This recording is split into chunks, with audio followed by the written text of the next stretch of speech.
Everyone is a negative. Something's not adding up with her. Unusual? No, we didn't have probable cause to make an arrest at that time. I could tell by his eyes, the way his eyes look. That's the only familiar thing I know about this. I don't know who he is. The whole circumstance was unduly suggestive. Actually, even when I left that scene that day, I knew we were missing information.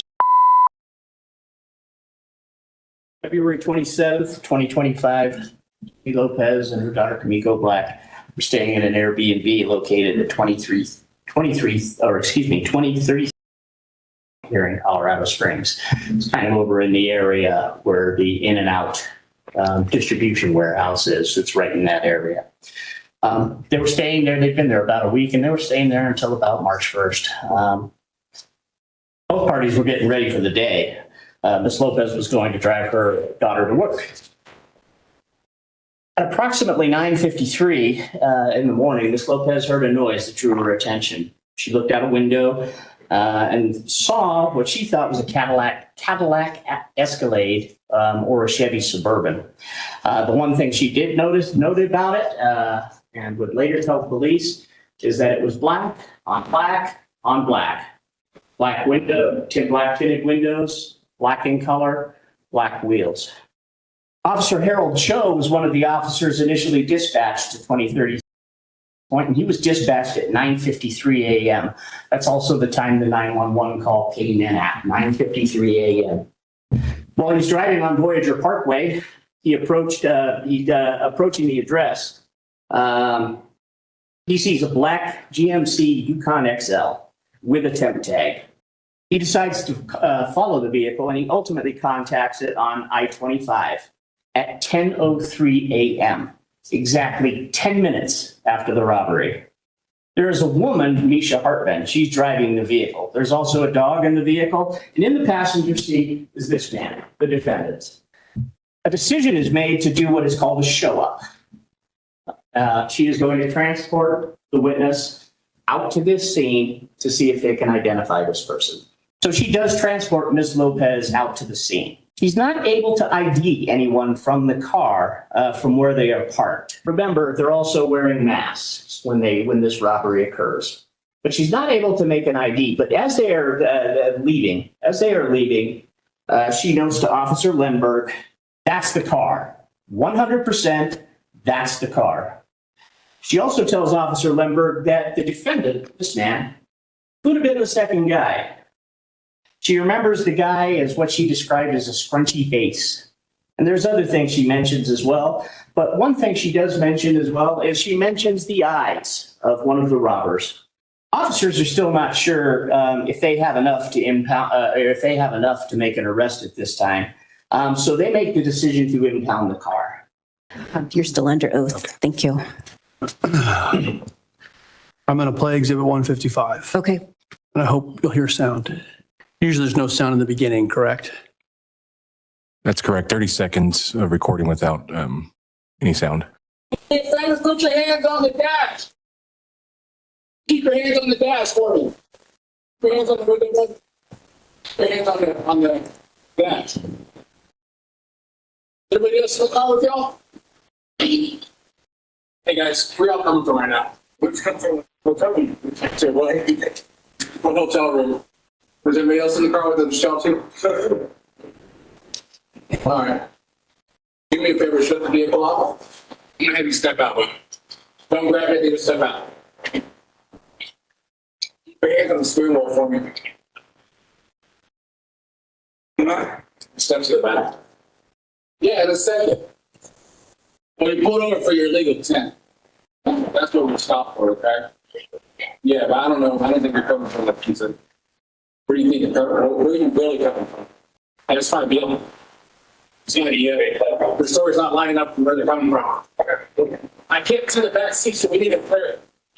Now, Mr. Warner asked you about you didn't go, and we saw both these parties just kind of left at the end. Yes, sir. Is that unusual? Unusual? No, we didn't have probable cause to make an arrest at that time. So in an investigation like this, there's a lot that goes into it. So we still have time. And like you saw, we secured the vehicle and applied for a search warrant and things of that nature. Okay, so I believe they're gonna bring it out one at a time. This car is similar, it was in the area. A lot of cars look the same though. It may not be related, it could be related. That's why I'm bringing it here right now. So I think we have either 2 or 3 people detained. I'm gonna bring them out. So you let me know if you recognize anybody, if anything looks similar, or if it's completely wrong. You're like, oh, that's completely the wrong guy. Kind of blind.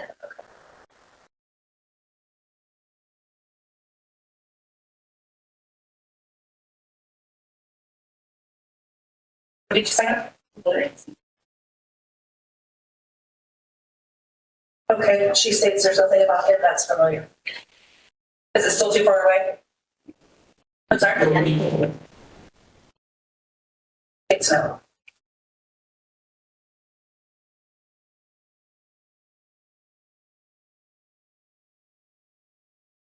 Thanks, it's a negative.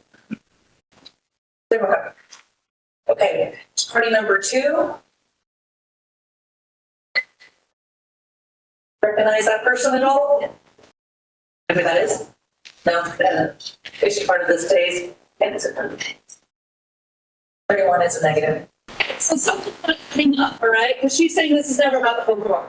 When customer or somebody pulled one of the other witnesses apart or victims apart, she said that she came in and said it was him again. Or who? That's funny. I know. And then supposedly her daughter also says this is the second time something like this has happened, and they used bare names the first time too. Something's not adding up with her. I bet you this is the guy. Now there's bare names sprayed and everything, and it's been ransacked, so I don't doubt this happened. But she's not giving us everything. Do you recognize him? Looks like he's got some tattoos on his face.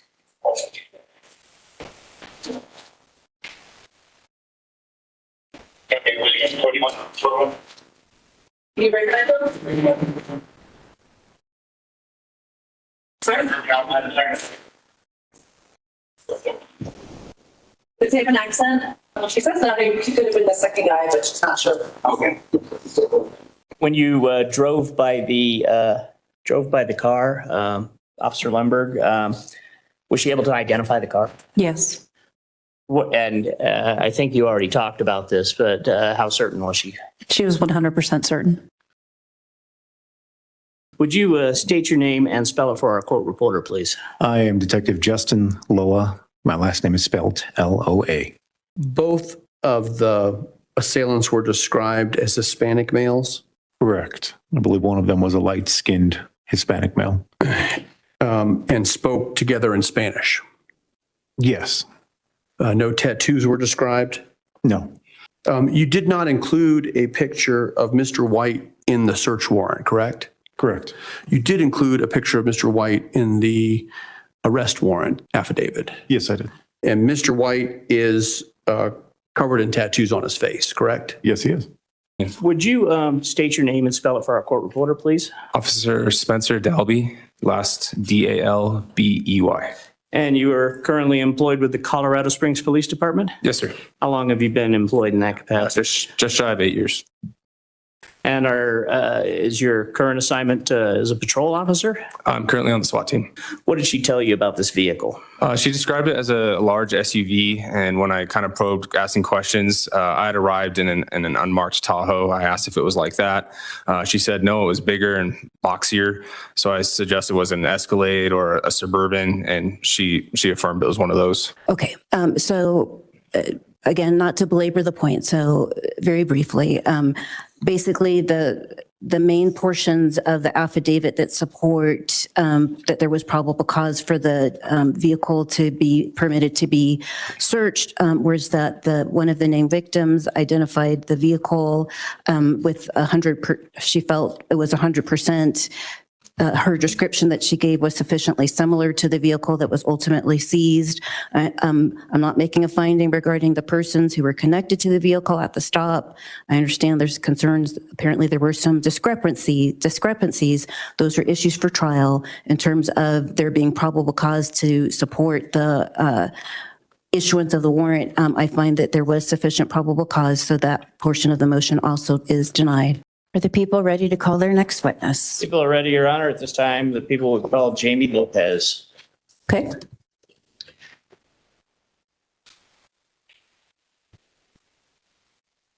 Please raise your right hand. Do you solemnly swear or affirm under the penalty of perjury that the testimony you're about to give will be the truth, the whole truth, and nothing but the truth? Thank you.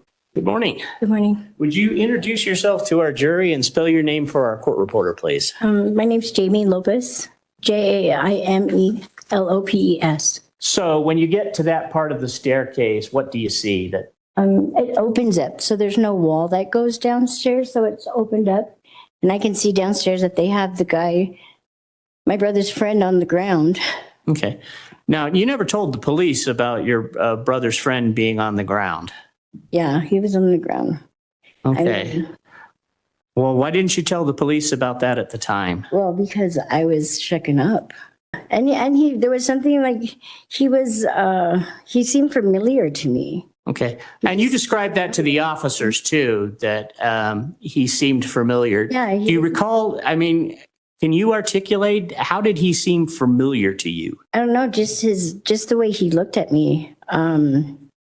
He didn't, it was like he almost knew me. But I couldn't place. And you leave. Now, how many people did you see inside the house? I saw two.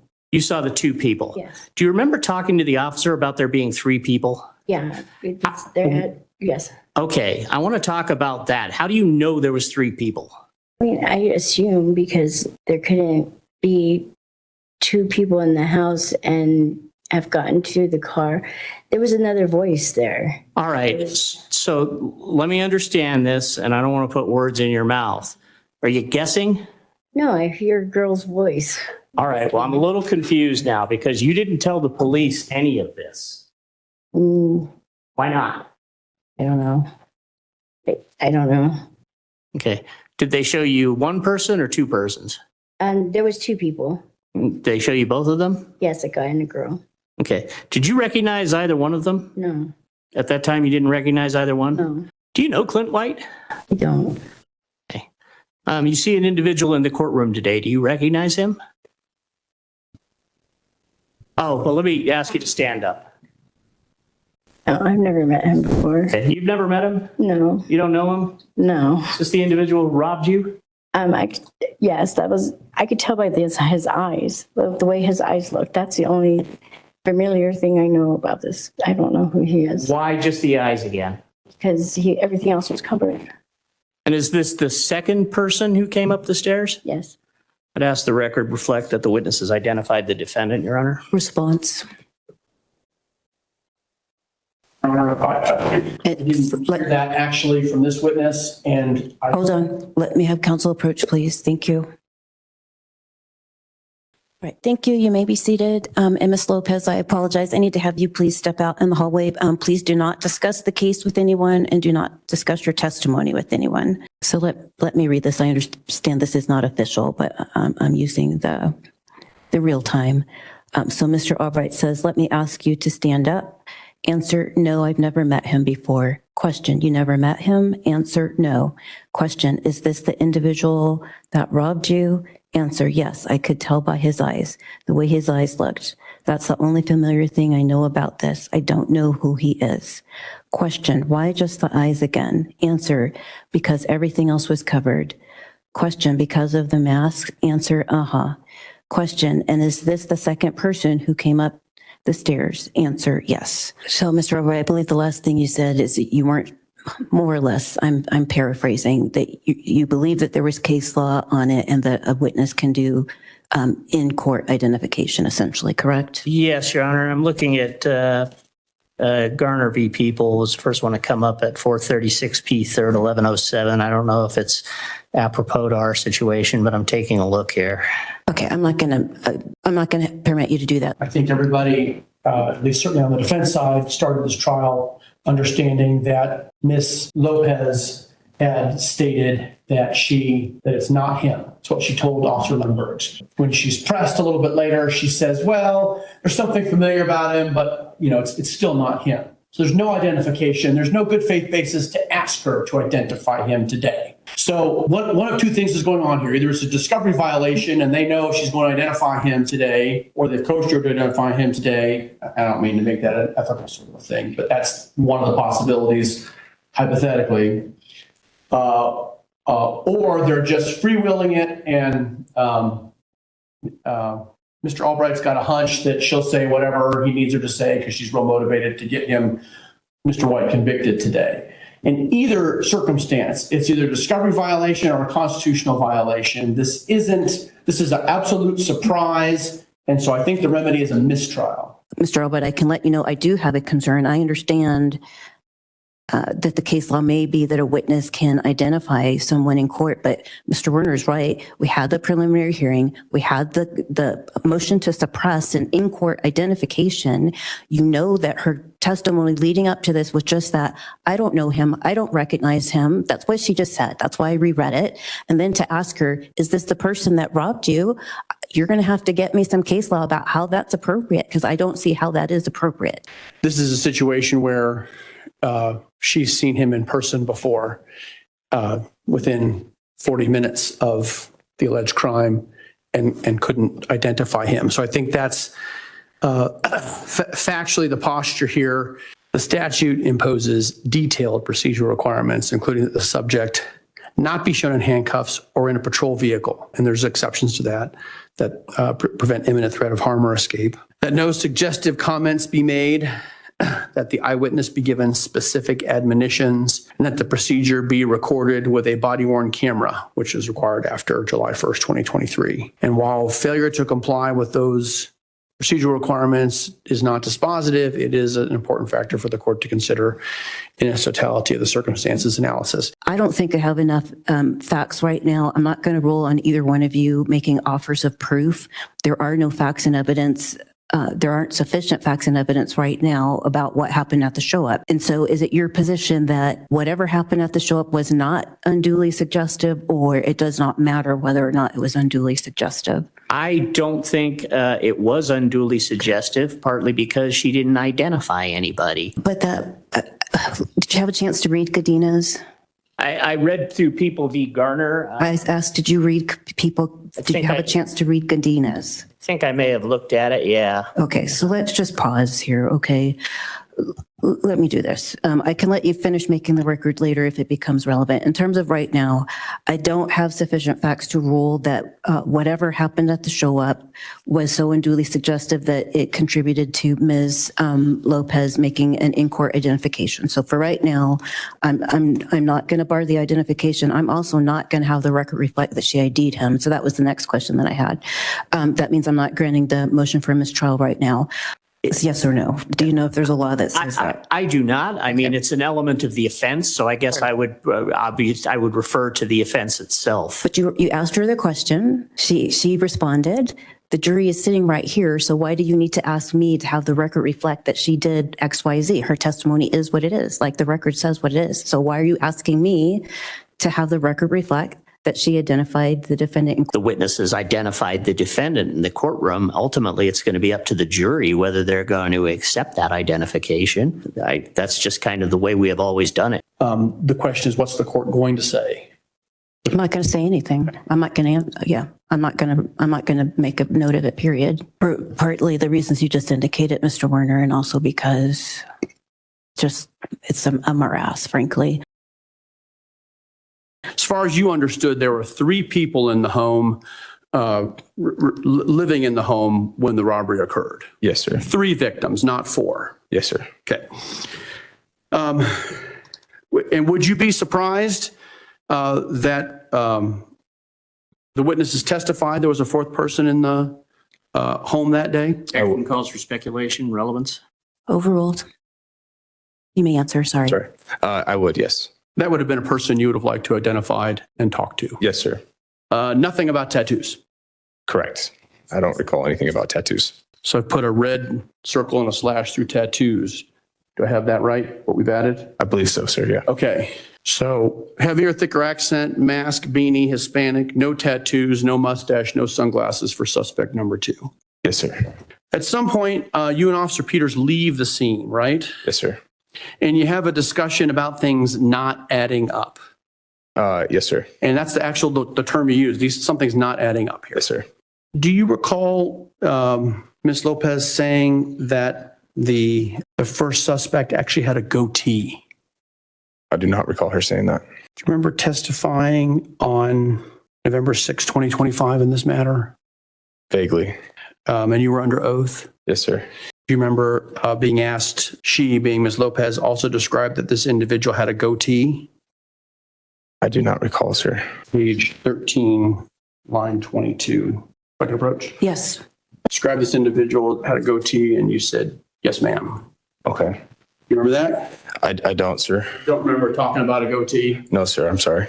That's certainly what you remembered on November 6, 2025, right? I might have misunderstood. I'm sorry. To your question, how did you see a mustache or a goatee? Sir, I don't believe that was my question to her. That was Officer Peters. Oh, his question to her. Yes, sir. Okay. And she responded, I was able to see that mustache or goatee because he had his mask pulled down. Yes, sir.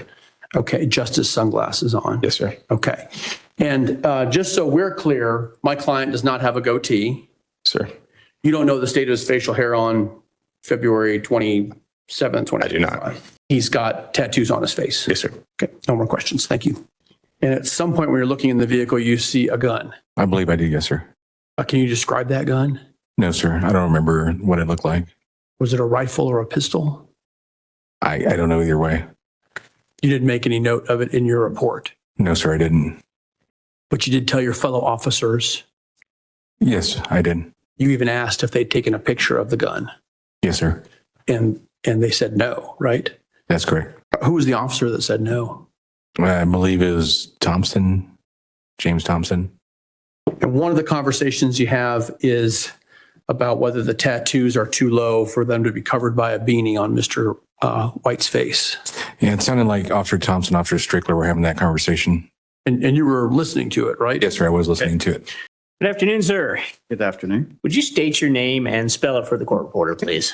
Bradley Steckler, last name spelled Steckler. And where are you currently employed? At the Colorado Springs Police Department. In what capacity? I'm in the Falcon Patrol Division.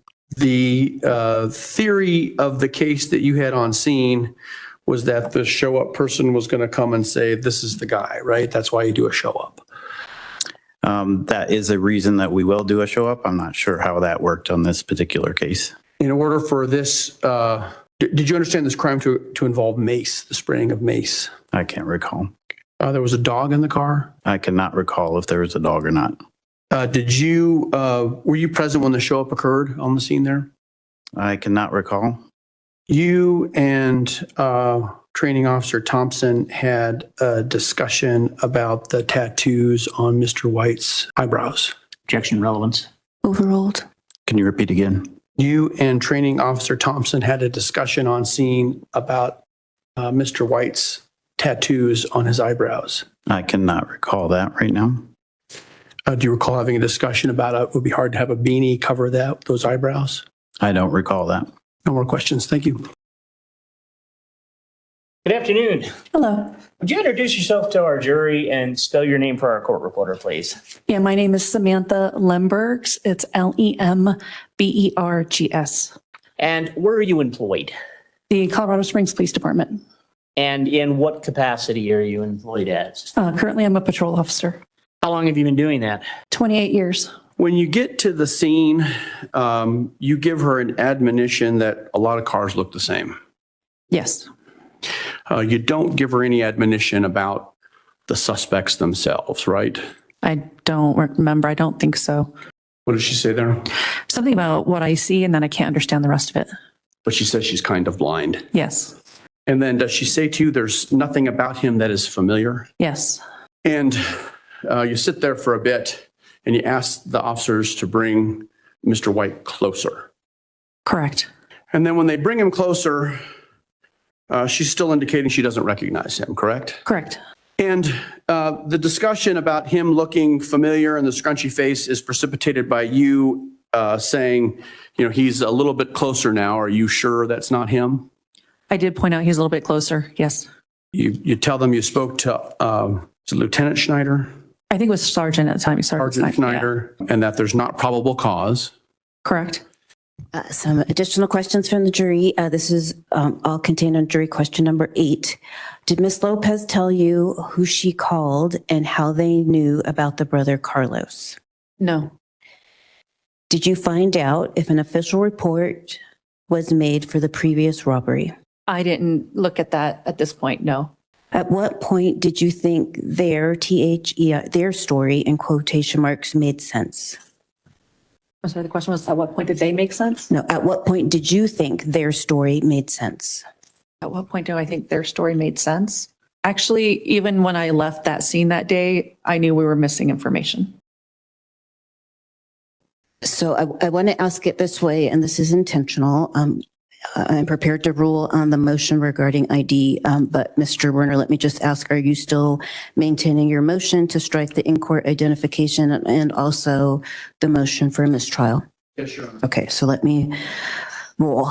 So first of all, in terms of what occurred at the show up and in relation to the statute that was in effect on the day of the show up, and that is specifically 16-1-110, there are procedures that are supposed to be followed. Most salient of which in this case is giving the advisement that the persons that you're about to be shown may or may not be the persons involved in the crime. It's as important to rule out people who might be involved as it is to rule out people who were not involved. That advisement was not given as to either suspect. It was given as to the vehicle, quite frankly, in a very shorthand way, again, not in accordance with the statute, but not in accordance with the statute, and so, or case law. And so then the issue is whether or not potentially that show up at which there was no identification made of Mr. White. I understand that Mr. Albright appears to be pursuing a theory that she says, well, maybe as, you know, Mr. White was walking away, maybe that was one of them.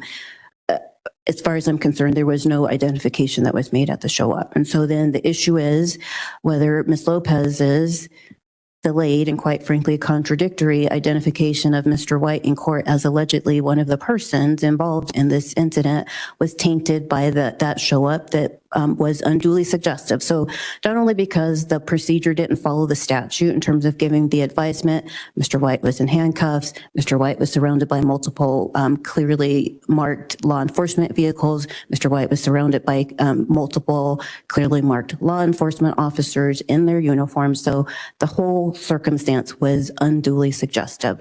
So then what am I supposed to do in terms of assessing whether or not the in-court identification is inadmissible? This relates to the factors that were set out in Neal versus Biggers. That's 409 U.S. 188. It's a United States Supreme Court from 1972. And I did also look at Garner and Godinez, cited by both parties. Neither case is contrary to this, right? So Mr. Albright is right. Yes, an in-court identification can be made, but the issue is there a taint of the in-court identification when there's an unduly suggestive process before then? So I'm supposed to look at the opportunity that the witness had to observe the suspect or the defendant at the time of the crime. Again, Ms. Lopez has given contradictory information. Apparently on that day, she told law enforcement, yep, she saw both of their faces. She had plenty of time to observe. But then on the way to the show up or during the show up, she says, well, I'm kind of blind. She gives contradictory information on that. The accuracy of those descriptions don't match Mr. White. So I understand that Mr. Albright, I remember this from the preliminary hearing, really focused on the two-tone, but the information that Ms. Lopez gave on the day when the officers reported, and then at the show up, she said that Mr. White could only potentially be the second suspect, which is not the suspect who allegedly had the two-tone clothing. The witness's certainty, she didn't have certainty at the show up. She didn't have certainty here in the courtroom when she testified. And then the amount of time that elapsed between the crime and the identification, it's been now a year and a half, pretty close to a year and a half since the date of the offense and the in-court identification, which is a long time, basically undermining the identification. So all of this is to say, I don't, because of the amount of time that has passed between the show up and what happened in court. And because, quite frankly, of the confusion of Ms. Lopez's statements, I am not finding that the show up affected the in-court identification. I don't believe there's a connection between the two. I do believe it is an issue for the jury to decide. So I am denying the motion to strike the in-court identification. And because I deny that, I deny the motion for a mistrial. Mr. Werner, any further record you want to make before we take a break? Your Honor. Detective Loa, you're still under oath. Mr. Werner, cross-examination. Thank you, Your Honor. Let's say March 14th, the search was done of the Yukon. It does, yeah. That's your report. It is. It's a mistake? Yes. And if Sergeant Schneider came in here and said it was the 17th, that's also wrong? Yes, it would be, yes. It's the 7th. Yes. Did you do any forensic analysis of Ms. Lopez's phone before you returned it to her? No, we actually didn't return it to her. Okay, you still have the phone. We still do this. Did you do any forensic analysis of the phone? I have not, no, sir. And certainly, if you were of the opinion that Ms. Lopez had fabricated this robbery, you'd be interested in at least figuring out when her phone was last used. Yes. What about the beanies? The beanies, no. No one looked for hair inside the beanies to see whose hair was in there? No, sir. I want to talk about the Carhartt cap. Why wasn't it collected in this case? Not sure. I can't answer for that. Are you familiar with the fact that Officer Camacho took a picture of a handgun in the console on February 27, 2025? I was not. No one told you that? No, I didn't read in any reports that And it wasn't in any of the reports you read? No, sir. And so Officer Cho never told you that he had seen that gun in the console at the scene? No. And never told you that he had asked Camacho to take pictures of it at the scene? No. Or that pictures were taken? I wasn't aware of that, no. I think no reasonable jury is going to believe Ms. Lopez, and there's not sufficient evidence to tie him to a robbery. As I say every time, what I'm stating here, this is only with reference to the standard in the case law. I don't have personal opinions about information, so my decision is only about the case law. I am finding that the relevant evidence, both direct and circumstantial, when viewed as a whole and in the light most favorable to the people, is substantial and sufficient to support a conclusion by a reasonable mind that Mr. White is guilty of the charge beyond a reasonable doubt. It's a low standard that I have to apply. It's not the standard that the jury will have to apply.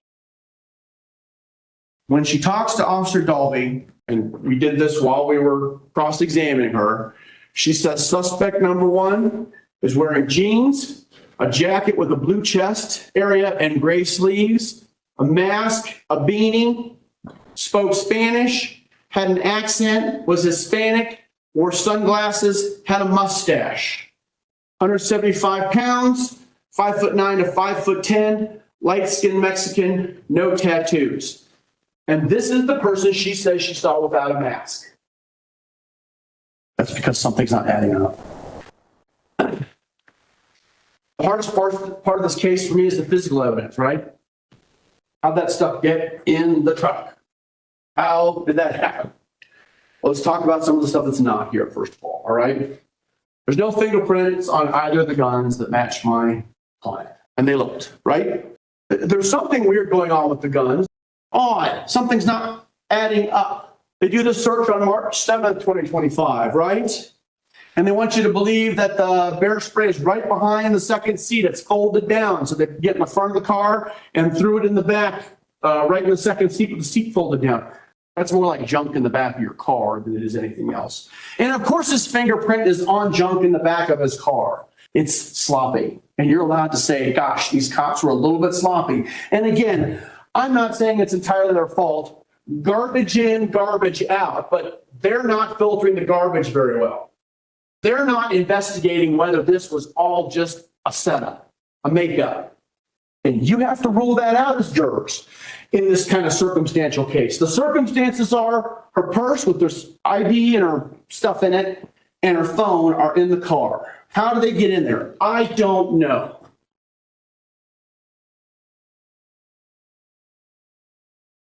I don't know. I can't answer that.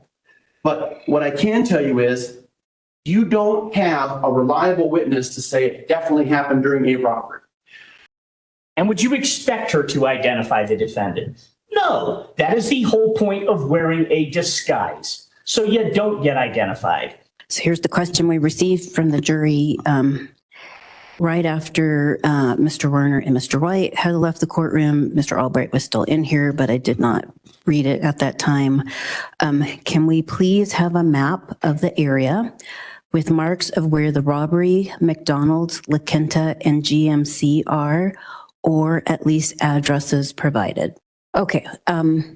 Please refer to instruction number 1. Specifically, you received all of the evidence that you may properly consider in deciding the case. Please rely on your memory. For the people, Mr. White is present here in the courtroom with his counsel, Mr. Werner. So here's the note we received. Vote is 6-6. We cannot agree. I think that makes matters pretty easy, Your Honor. I don't see any point in doing the Allen charge at this point. Plus, we're going to lose one of our jurors. And given the deadlock at 6-6, I think at this juncture, considering we're losing a juror tomorrow, I think that the court, I don't think we really have an alternative other than to declare a mistrial with the finding of manifest necessity. Mr. Werner? I don't see any other option, Okay. given Mr. Albright's objection to proceeding with less than 12 jurors. Okay. I would argue that the bond, considering that he potentially faces a mandatory sentence on retrial of a minimum of 10 years, I would argue that bond is appropriately set where it's at. Understood. All right. So here's the issue. And Mr. Albright, I'm not saying that you don't make salient points.